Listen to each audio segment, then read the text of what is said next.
ang pick up at drop off sa market. Ako si Jun, ang tropa niyang drawing. Ako si Jun. Game!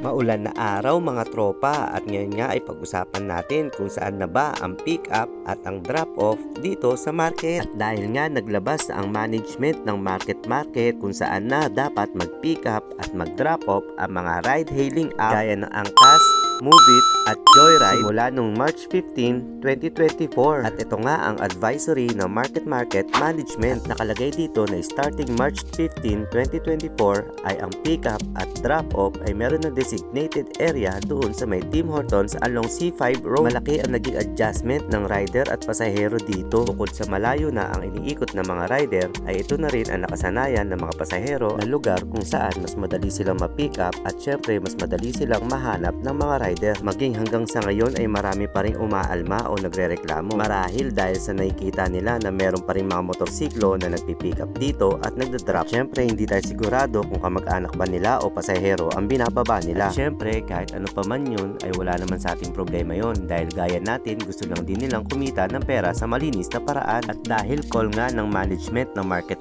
yon ay wala tayong magagawa kundi sumunod na lamang. Kaya hanggang dito na lang mga tropa. Maraming salamat sa inyong panonood. Bye! Ride safe!